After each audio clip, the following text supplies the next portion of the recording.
Solana stuff as well as docs.solana.com.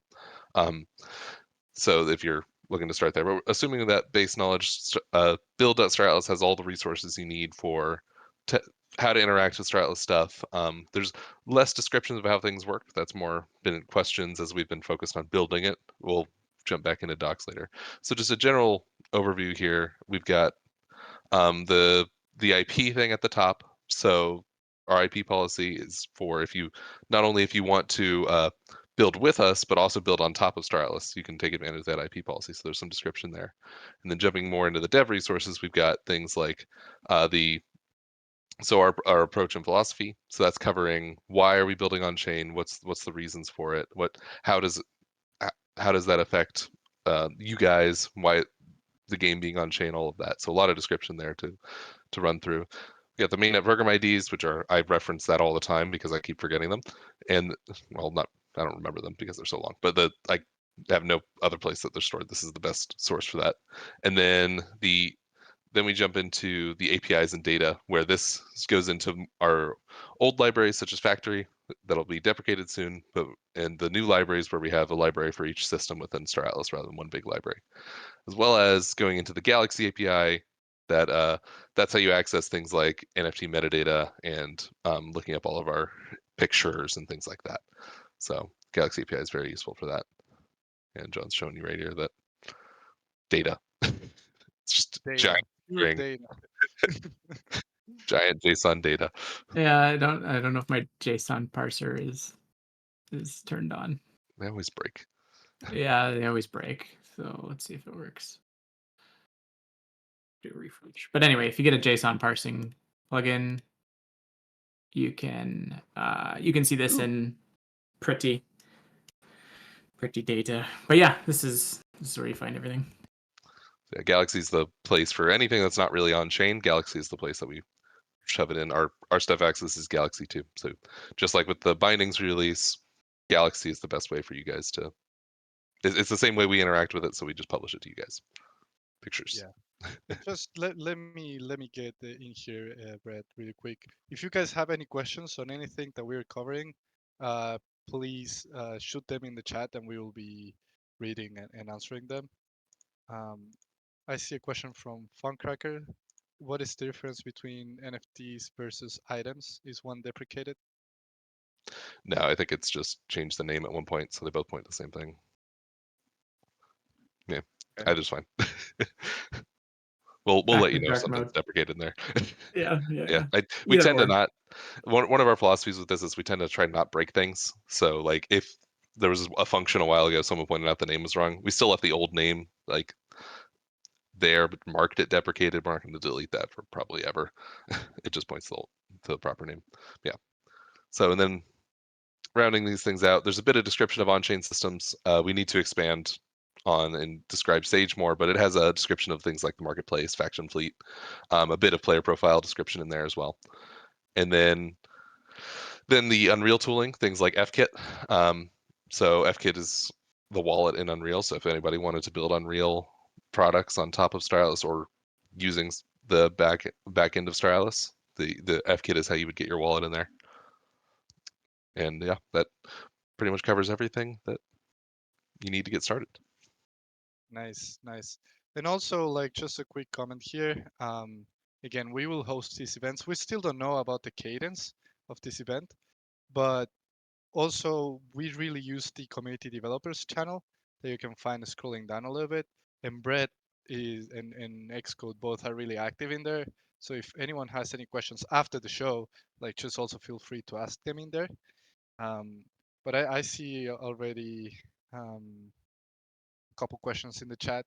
I see from Chowda. Are there advantages to looking at Galaxy metadata versus on-chain Metaplex data? So the on-chain Metaplex data actually just points to this Galaxy metadata. Like the on-chain metadata, there's like it's layered. It's just the way Metaplex works. But it effectively just has a link to there and says go look here for the real metadata. And this is what you get. So like the NFTs when you look them up on SoulScan or in your wallet, they're actually hitting this endpoint, looking things up and pulling it back. Cool, cool, cool, cool, cool. Is there anything else that we should cover on the build side, guys? Just for for anyone using the build program for building using the IP, just I think everyone is aware, but really quickly, just to cover it, you can use anything that is on the drive that we included in there, which is also in the build program. You can use anything that is in the drive in there, and you can generate revenue up to $1 million without getting any fee from Star Atlas. We are also thinking of adding, I don't know when this is going to be happening, but we're also thinking of adding soon the WebGL assets, 3D assets for the ships and everything in there. So you guys can use them as well. Um, that should Yeah. be up soon. But yeah, So I again, just kind of went full circle there. I went to the portal, grabbed the ID from the Calico Hero, put that into SoulScan, used the URI, which takes us right back to Galaxy and gives us the specific data that it's drawing from. So there's that there. Yeah, just layers upon layers of links. Yeah, go around and round in circles all day with that stuff. But I saw another question here. How do we connect to Factory from a web page using JavaScript like Red Spatula does? I don't actually know that question, so I'd love to know the answer if Brett knows. Yeah, so I'm not familiar with Red Spatula, so can't comment on that. But the connecting to Factory with a web page, you can just import it as an npm module. Yeah, I bet that's what they're doing. You build a normal website how you would with like Node of however, like a Express server, whatever JavaScript stuff, right? And then Factory is just an npm module that access. Factory is really just for the marketplace right now until we release the actual marketplace new bindings, and then you'd add any other libraries like Sage or Cargo or Crafting, whatever else you wanted to access. You'd add those as website dependencies. I think that question was from Icy. Let's see if there's like any follow-ups. Also, guys, feel free to raise your hand if you have like very specific questions that you feel like sharing them like on stage. You're more than welcome to raise your hand, and we will let you in. I see two questions from TH. The first says, can you publish some type of diagram where we can follow the relationships and requirements between the different programs? I don't know about that. Yeah, that gets into the documentation thing. Love to do more documentation, but it takes away time from building. So it's a trade-off. Like documentation is very helpful, but also need to build the product. There's a trade-off there. So that would be definitely something we could build out. Also answering the question directly of like what's really dependent. So in Sage, really the entry point is the Sage program and the player profile program, and everything else is kind of in the background. It's more just for data parsing. I see another question from TH. Question number 2: do you plan to publish the npm on platforms like Dino.land to be able to directly consume the TS? I haven't looked into Dino.land. I'm mostly the Rust side, but I do the JavaScript side sometimes. But npm is basically where we've been. Yeah, I'll add that to my list to like look in. Is it good for us to upload? Because yeah, I mean uploading again, totally fine. If it helps people out, I'd love to do that. Yeah. Just really quick before covering more questions, I see more people joined. Guys, this is the developer hour, so we are basically the objective here is to help anyone that is building on top of Star Atlas with technical questions. So if you just came in here and you don't know what's going on, and you don't understand anything about the development, probably a little bit like me, you'll be a little bit lost. So yeah, this is very specific for community developers and helping them. So just in case I'm covering that again. I see some questions from Funcracker. If you want to interact with a Solana RPC from a website, you'll. Oh, that's not a question. Yeah, that was an answer. yeah. There's a bunch of requirements. So if you look into how Solana, there's a lot of libraries that Solana uses and Anchor uses that do add things like polyfill and a bunch of JavaScript nonsense, right? That you have to do. So that there are some stuff you got to do there, but it's also would be kind of under basic Solana Anchor stuff. So looking into those, like how to if you get Anchor imported, then our libraries will be imported as just as well. See a question from Pathfinder. Does Galaxy only accommodate Rust, or is it possible to write all the code in Python using the Solana SDK? Yeah, so I can speak to that a little bit. So you can query the Galaxy database using any kind of HTTP request. So you can do that through the requests module in Python if you want. You can do it through Postman if you're more comfortable working in that environment. You can do it through pretty much any language lets you query that data. But then what you do with that data is the fun part. A lot of community programs like the club's website, that's what they do. They query our data, and that helps fill in the content on their site, right? So Galaxy's there to support your programs by giving them images, by giving them metadata about ships and new items that come out, by looking up origination prices, looking up quantities of ships as they were minted, that kind of stuff. So yeah, you don't need to know Rust. You just need to be able to query the endpoint with something like the Python request module. Postman will do it. It's standard REST API. There you go. Cool. I see Bodhi with the hand raised. Let's see if he can come to stage. I invited you, Hello. Bodhi. Hey, Bodhi. Hello. Can you guys hear me? Yep. Cool. Yeah, it's kind of a, I guess, kind of a simple question or a high level question. I'm not that technically inclined, but I was looking through the new player profiles, and I was wondering, like, there didn't seem to be any distinction between like one um type of smart contract and another. Like, for example, I didn't see anywhere where you could specify giving the permissions for like mining versus scanning. So I was wondering, like, how would you like, sorry if this is too basic of a question, but how would you like specify giving permissions via player profiles to like a hot wallet, for example, for one of those things and not the other, like Yeah, being able to send the permission for mining but not for withdrawing the fleet from the game, for example? yeah, that's a good question. So player profiles, the way it defines its permissions, like the actual programs that use player profiles. So like when you use a player profile with Sage, for example, when you're moving your fleet, Sage actually says it looks into player profiles. It doesn't like player profiles tells it it's good. It's Sage looking into player profiles. So when um so what that allows for is the program actually defines its own permissions. So like the player profile permissions you see here that John's looking at right now, those are just like the player profiles program's permissions.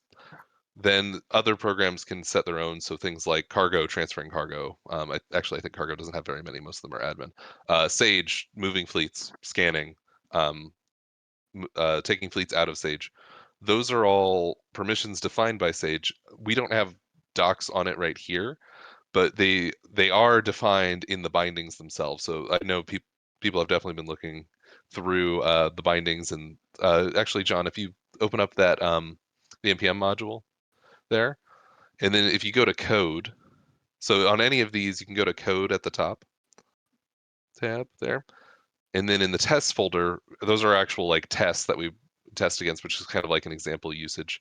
It's very like not friendly like form of documentation. The tests they're very verbose and going through all the stuff because it's meant to be tests, right? But it does help understanding of how things work. But there are sections in there where we define certain permissions.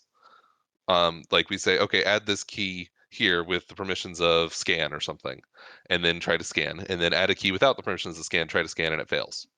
That sort of process.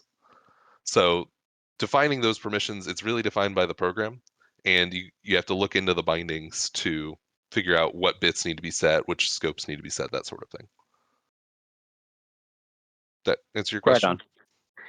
Yeah, it doesn't really help me personally because it's a little still too above my head, but I appreciate the I'm sure to help somebody. Thank Yeah, you. another thing to talk about there is there's two values. There's both scope and permission.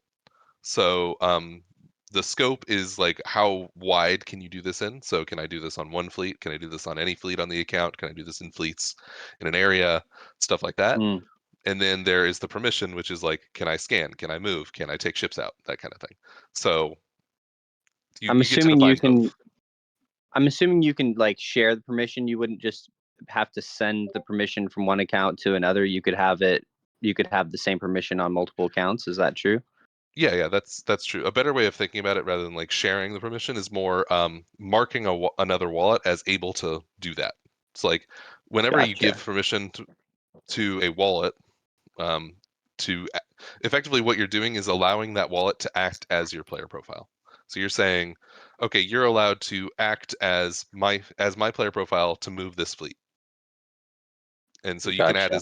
as many as you want. The whole DAX system comes in where you can actually have like groups of things, all of that, and player profiles joining other player profiles. It starts getting complicated.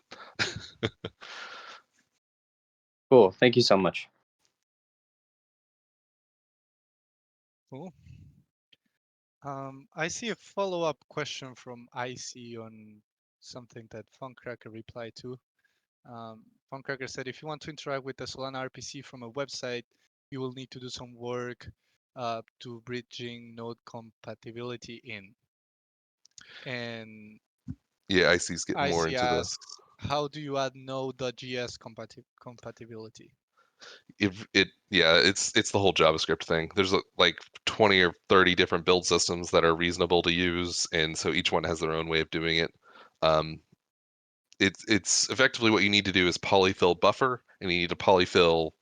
I don't think you need to polyfill process. You might need to do that. I don't know, but buffer and process are two that you need to somehow tell your build system, whatever build system you're using, to polyfill. If you're just running on Node, which means like on the computer, like not on a website, then it works fine. So yeah, complicated there. It's JavaScript sometimes is pretty annoying with how you have to set up all the build stuff. I see them typing. I'm guessing there's a follow-up question. No, I will explore that. Yeah, polyfill, buffer, polyfill, process. If you find out how to do those two things, it should work. I see the question from KeplerNet. With not too much info on the documentation or examples, what would you say is the best way to look at this and see how to use the bindings? Or where's the best place to start looking at these bindings? Looking at the tests or anything else? The tests are really the best place to look at right now. Unless you're just wanting to, you can dive into the code and understand how things work as well if you want to just look in further. The tests but have the flow that shows like here's the exact instruction order that needs to happen and all of that. But they're kind of verbose. The other way to do it is to pull up like do an action on SoulScan, like let's say, or do an action on Sage Labs and like say mining, and then open up on SoulScan and see what instructions were called, and then look at those instructions in the bindings and try to call those in that order. I know Donovan's been doing a lot of exploring into it, and there is definitely a big learning curve on jumping into it. We want to do more on helping this out. That's part of this event, but also we need to balance that with building it out.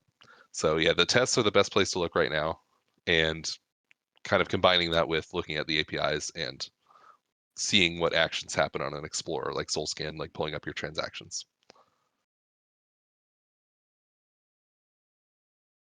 Cool. Again, guys, if you have any questions, please feel free to raise your hand also. Like if you're working on anything specific that you're working on and want to get some questions cleared, that's also fine. There are literally no bad questions in here. And we have a bread and Xcode for an hour, so we should take advantage of that. And yeah, just feel free to shoot anything on the chat or just raise your hand. Again, like no bad questions at all. We will try to reply to every question that there is out there. But yeah, they are taking 1 hour just for the community, so let's take advantage of that. I see a question from Funkcracker on the chat. Can you elaborate on what this bit does or why is it necessary to use with this sub instruction? Yeah, Yeah, so that goes into, so there's a few RPC methods that, I'll do a little bit of basics here. To interact with the Solana blockchain, you need something called RPC. There's a couple public ones, and then a few, and then you can get your own private ones that you pay for, like we do as well. And there's a function called get program accounts, which allows you to read like all the accounts for a given program. So what you have there is there's an option when you do that to add a memory comparison that says, okay, I only want to grab accounts that match this certain thing. So normally when you do it without that memory comparison, it's just going to grab every single account. And there's that's a pretty heavy method that like slows down RPC nodes. So a lot of public ones limit that very heavily, where they say like you can't get more than 1,000 accounts or something. I'm not sure the limits. It really depends on the RPC. You can get private ones like we have that allow you to get infinitely, but it can be a slow method. So memcompare just says, hey, I only want to grab profiles that have these specific bytes. So like in the example you have there, what you're doing, what that would be plugged into is like, I want to get all the program accounts for the player profile program, and then I want to, at the bytes of offset, I want the bytes to equal this. And so what that's saying is I want at the end of the min data size, I want this public key to be the bytes. So if effectively what you're doing is limiting the amount that you fetch to only a few that you care about. So yeah, if you want to go any more specific into there, I'm happy to, but that there just effectively limits the size of that get program accounts down. I see a question from Ben G. How can you view the byte composition? The byte composition, meaning, I'm gonna need more details there. I'm not sure what you mean by byte composition. Let's see if Benji can provide more details. Also, I see that TT Donovan says that he will be willing to help to build examples if others are interested. Like He's a been cookbook. working on this stuff like crazy. He's great. I chat with him a lot in the community developers. Yeah. I wish I could answer more questions. I just don't have as much time as I'd like to answer all of them in that chat, but it's always great seeing everything go by. Yeah. I see from Drew a complete tutorial on how to set up a workspace and start developing with Stratos using VS Code, Node.js, etc. is welcome. I don't think we have the bandwidth right now, Brett, right? On the Yeah, we don't, team at at least. least. Yeah, I mean, all of this stuff is open for the community. Like the level of stuff we provide to you guys, like these libraries are the libraries we directly use in Starcom to access data. So like, and also in our front end to send transactions.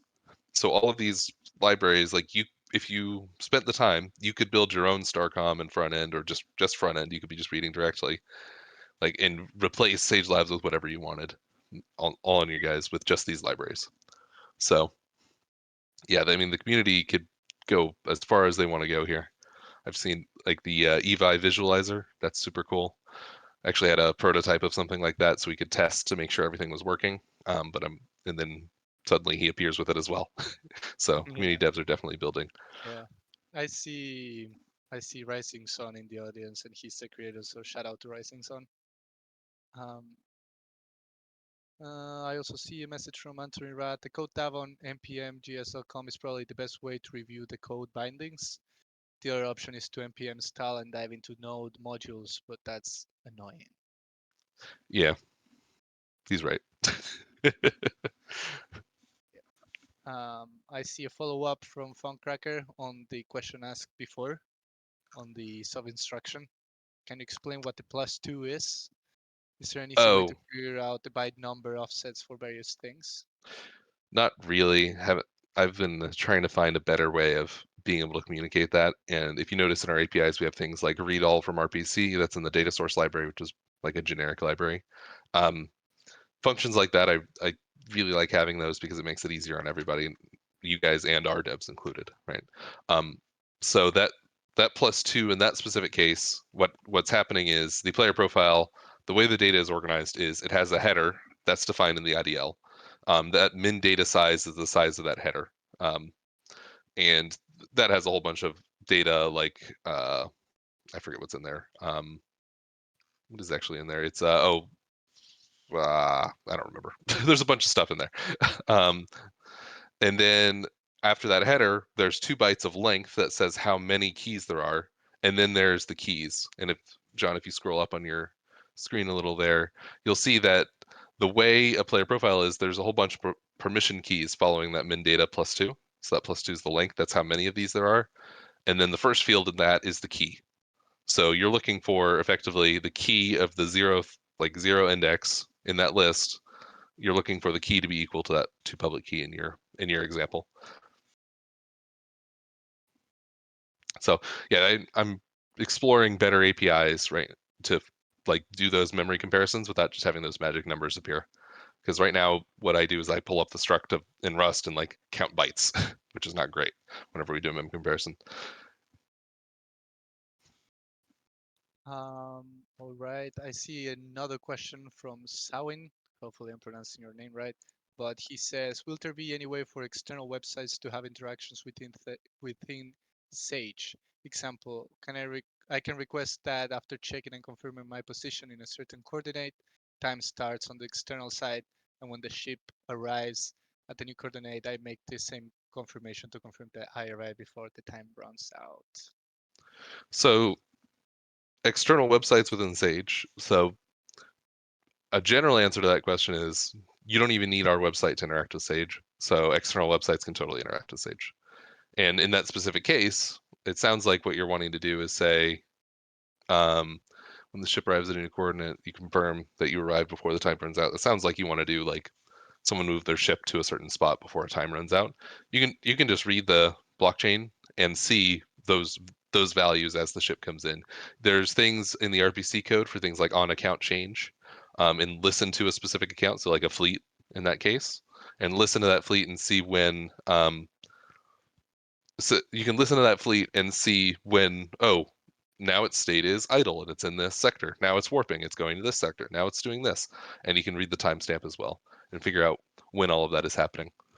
So yeah, that's entirely possible. Cool. Cool. Another question from Suto. Could you maybe expand the description of the recipe category index? I spent maybe half a day to find out which array you're referring to. It's actually strange to use indexes for that. I'm gonna need context on that because I'm trying to Suto, any context you can provide here, my friend? yeah, I don't remember that exact thing. We can jump back. Yeah, we can jump back when he can provide some more context. Sure. Egonact is asking if any recommendations on using native Solana versus Anchor for Star Atlas projects. Native Solana versus Anchor. So Anchor is Anchor's very nice for like developing smaller form contracts and things like that are like, oh, I just want to do a few things and move stuff around. When you start getting more complicated stuff like we do, we have to modify it a lot. The biggest advantage of Anchor for us is that IDL output, but that's starting to also be very limited. So we're working on like trying to get a new standard of IDL that can encompass everything that we do with all of these random offsets, as Donovan's pointing out, and like all the other random stuff going on that we need more complicated ways of like saying, oh, this count has a list at the end, and here's the type of that list, like just like a player profile.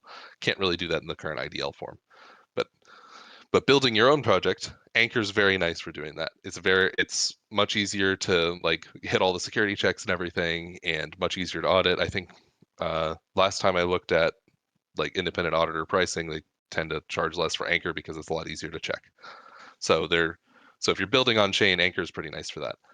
Interacting with our stuff, really the best way is to use the data source library, which is like built is additional stuff on top of Anchor. Cool. Uh, Also, oh yeah, you have something else to add there, I John? also saw Donovan's Rust code question, and I'd love to get it soon. We're working on stuff for that. So not just and basically when we release stuff to you guys, it's stuff we use internally. So we're not at the stage right now where we're building stuff specifically for the community to use. We're building stuff for us to use and just releasing it to you guys to use as well. So once we have Rust code that we use, then totally I'm releasing that moment we get it. Also, another one that I know some people had questions on is on the RPCs to use. I know you mentioned that there are like some public RPCs, and that's Mhm. where people start running into costs. Like when they start, again, I'm not a technical guy here, but from what I heard from community developers, one of the main things is like the RPC costs when they start like developing on top of Star Atlas and communicating with the blockchain. That's where things start getting expensive when you need to start paying for communicating with that without getting any income. So, are there like any recommendations from you or also from the people listening on what RPC, public RPC um, that people can use? Yeah, so basically when we look at it, we have a lot of scale, right? So the RPC Stratus uses are definitely optimized for scale of like large numbers of users, large numbers of requests coming in. I mean, when we have however many, like 20 million, 30 million transactions, how many are we at? A lot of transactions. You need a big RPC to do all of that. But it's also expensive. It makes sense for us since we have a lot of users, but especially when you're just developing it, it's a little hard. The other ones I've used before that are smaller scale, when I was doing more independent development, was things like QuickNode. They were pretty good. I haven't looked at their pricing in a while, but I can't comment on how much they cost. But they and if you I think QuickNote is the main one I've used. For reference, Star Atlas uses Syndica and Hello Moon as our main RPC providers. So if you're looking at more of scale, they're both very good. We've had good experiences with them. Yeah, and then if you're very small scale and new, or can deal with things like limits on Git program accounts and stuff like that, just using the public ones that Solana posts are pretty good as well.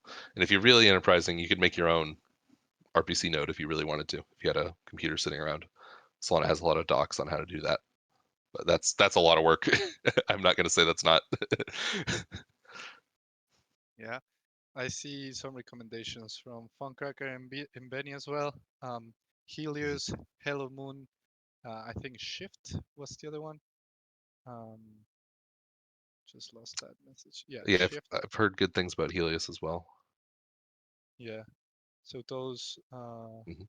Benny also says that QuickNote just moved over to a slower free plan though, so more calls but slow speed, and Helios is quite well for the free option.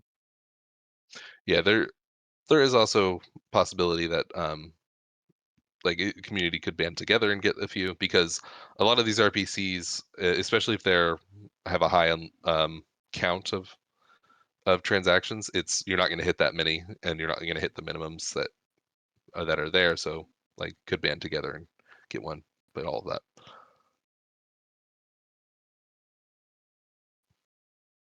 Cool. Um, so Sudo just added some context to the previous question on the recipe category index. He says, I was referring to the recipe category index needed to create a crafting process. It was not really obvious it is an index of the recipe category in the Starbase account data crafting facility recipe categories, just to make life easier for the others. Yeah,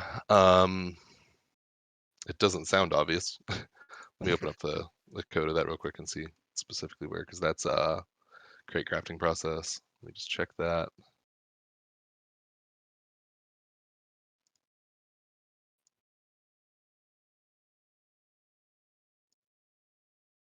Yeah, so there's the crafting ID. I do know about that.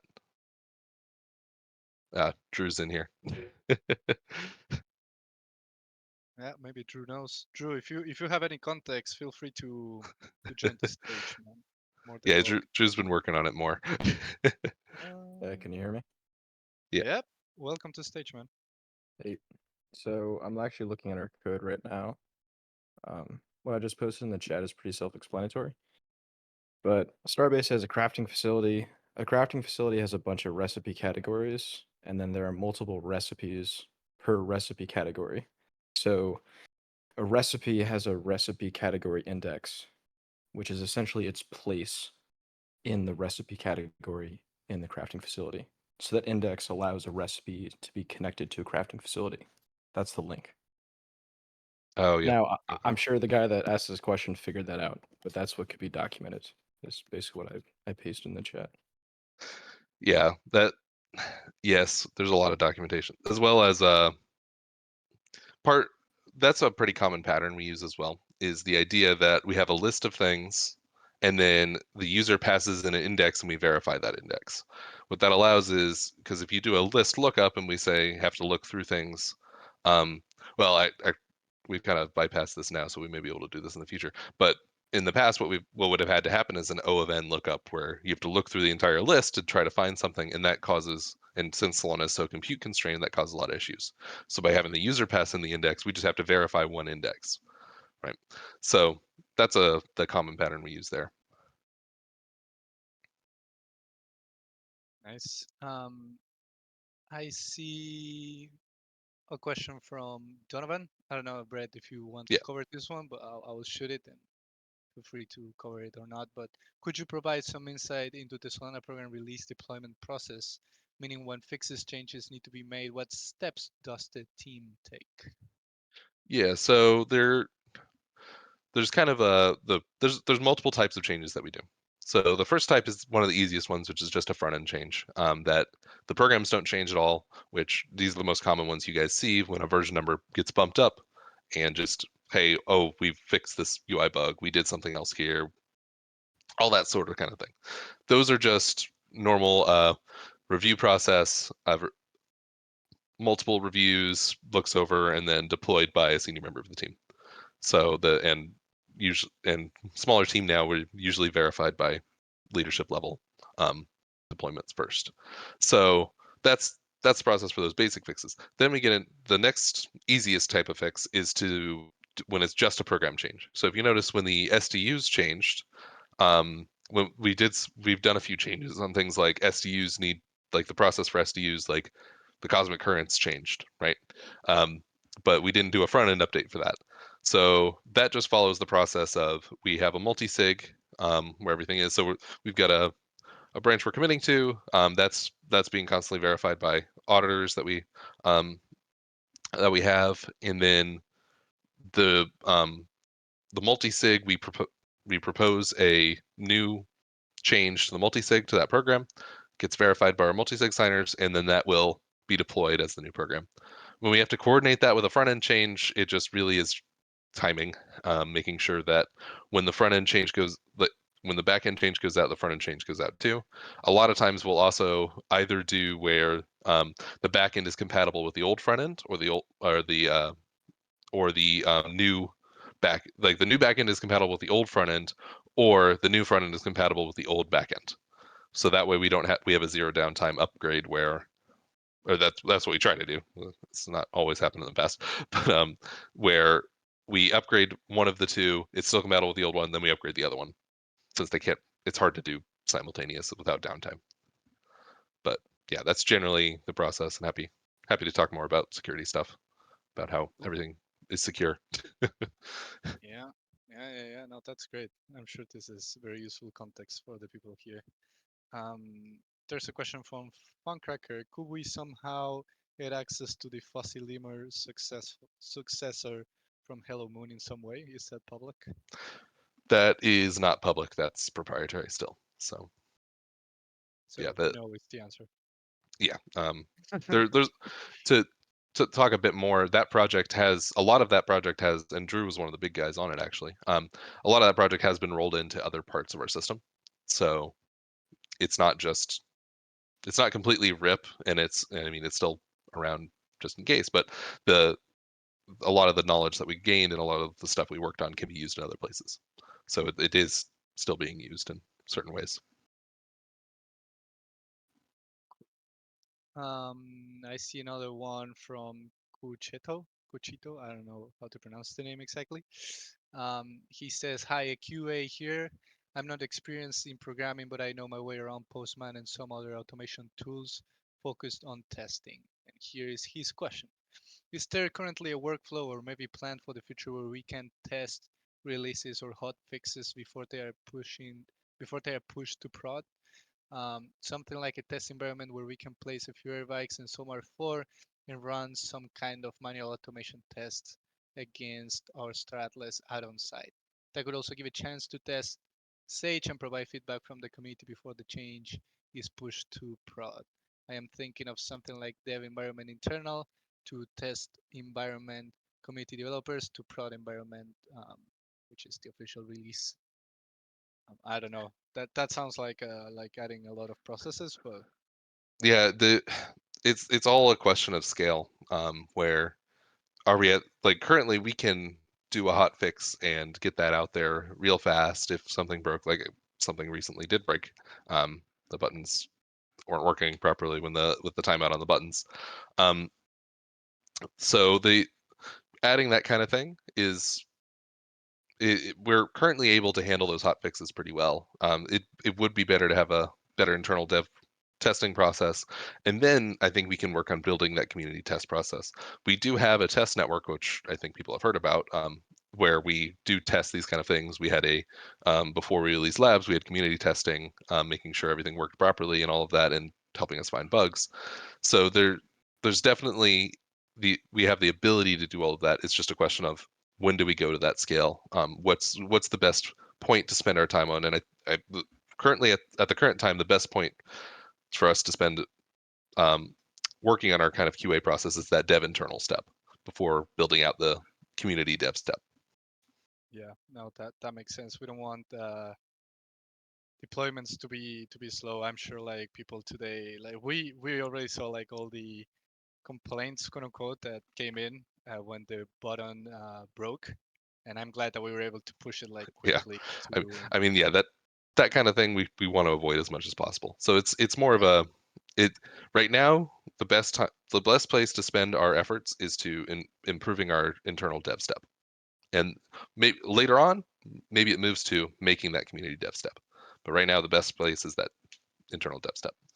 yeah, And yeah, John, sorry. please go Yeah, ahead. so I did a bit of community QA work in the past too, and like if the QA environment isn't there, I mean, you guys as community developers or community QAers, like you could run your automated tests, your end-to-end tests against prod and just instantly have that feedback. And if you wanted to supplement the kind of testing that we run, I mean, you're welcome to do that and take part in that. And you would be the first people flagging bugs in the production environment. But like what Brett was saying, I think to add that layer now would slow us down too much, and to have that extra step in the middle, we're just releasing very quickly. And um, but definitely having that feedback would be great, and it's just not something that we're focused on right now. Yeah, it's a lot of stuff. It's very like there's so many cool things we can do. It just gets to where is the best place to spend our time, and that's the whole balancing act we got to play.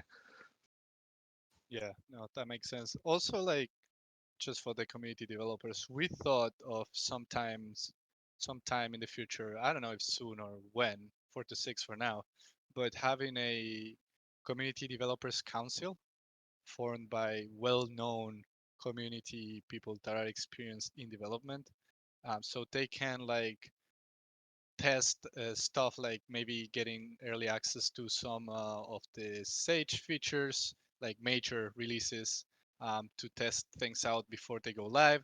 Same also like for that council to actually be able to test tools that come from developers, from community developers, making sure they are safe, making sure that the users will benefit from it, and just trying to add like one extra layer, leveraging the community in that sense, because like internally we of course can't be putting the effort into that, but having like that type of council from experienced community devs to take a look at those different things. But that's just an idea again, like just throwing it out there in case someone finds it valuable and thinks that we should execute on it. But it's something that we have been thinking about internally as well. Yeah, I'd love to get to the point where we're having early access for developers and like an open access program for people to be able to Yeah. access these APIs early and before it's like fully released and be able to like have tools come out with stuff. Right now we're building so fast we don't even have time to do that. We just release it to you We'll guys. get there. We'll get there. We'll get there. But I'd love to do that. Sounds amazing. Yeah, that'll be a pretty cool thing to do. We are running out of time. We have only a couple minutes left, so I want to make sure, like, if anyone has any extra questions before we break here, to make sure to ask them. Feel free to raise your hand also, like if you want to come directly on stage with the question um, for Brett, Drew, or Xcode here. I see Funcracker typing in the chat. Also, feel free to type in the chat, of course. But if not, yeah, Somehow we roped Drew into this too now. yeah, Drew is here. No, Drew has been really active also in the public channels, helping out there. So Yeah, but by the so way, if guys, anybody doesn't know Drew, he's one of our great engineers that he's been doing a lot of work on labs, a lot of work on future projects, and he was pretty much the major developer behind Fuzzy Lemur at the time as well. So he's great. Rest in pieces. nice. Uh, Starcom? Yeah, that's Question it. mark? Question mark? That's a good Starcom. question. That is a good question. A lot of people have that question. I don't know how to answer that question. I see a question from Funcracker. I see one profile key in my player profile. In what situation will there be more? My stage permissions are not in here, I guess. Yeah, so your first profile key that you create has auth permissions, which is effectively super permissions on everything. Um, and yeah, that's your wallet there. The case where you'd have more is when you start when we start doing things like wallet agnostic auto sign. The way that would work is that we effectively create an in-memory wallet for you, and then add that wallet to your player profile with the limited permissions you want to have auto sign on. And that wallet would have no assets itself. It would use things like Atlas Prime to actually pay for things, so it can be extremely ephemeral. Like you can actually put an expiry time of 30 minutes on it, and when you add that second key, it'll actually have an expiry time. Like if you notice when you load up your one profile key in your player profile, it has an expiry time of -1, I believe. I think that's what we set it to, which means never. So add a second key, has a 30-minute expire time, and never owns any assets. So if you close out your browser, you don't lose any money, right? So that's the advantage of starting to use player profiles with Atlas Prime. All of that starts folding in together, and then things like, oh, I want my friend to be able to like, oh, I have a friend, he's got a wallet. I just got him a wallet. He wants to try out Star Atlas. I'm going to let him play with one of my fleets. I'm going to give him permission on one of my fleets to move around, mine, scan, all of the things. He can try it all out, and that would be a second key on your player profile. His key would be there, and then you can remove it anytime. Oh, your friend gets his own ships, and now you want your fleet back, or something like that. Cool. So we only have 5 minutes left. I don't see. Well, I see KeplerNet typing. Let's see if KeplerNet has a question. Probably the last one we'll take before we break. So profile keys, wallets there. Yeah, so if you look at John's screen right now, he has the definition of a profile key up. So it's got key, scope, expire time, permissions. So key is the actual key that has permission to do things. That could be your wallet. That could be a program. That's like an automation program, or that could be another player profile that you're like, hey, my friend, I want him to be able to manage my stuff. All of that. So yes, that would be the wallet part.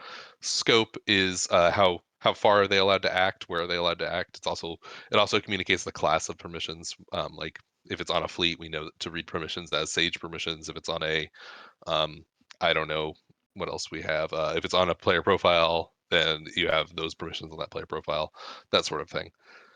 And then expire time, it just says, hey, here's the timestamp of when I want this to not work anymore. So you just have an automated way without having to do another transaction. You can just end a key's lifetime, and then permissions is what can they do.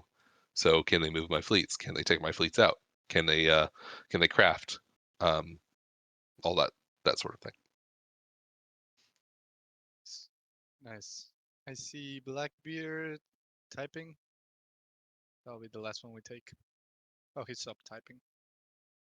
Too much pressure. But yeah, guys, before we close, I just wanted to get some feedback from everyone here in the audience, from our community developers. Mainly want to know like if this type of event is actually useful for you guys. if it was helpful, and if we should continue doing this. Uh, that's the first thing I want to hear. Like if we should keep doing it. We are happy to do it, to continue doing it, and just for the next one, we plan on hosting this probably once a month, or maybe like after one of our big releases, or after we add more stuff to our build program. So likely once a month that we do this.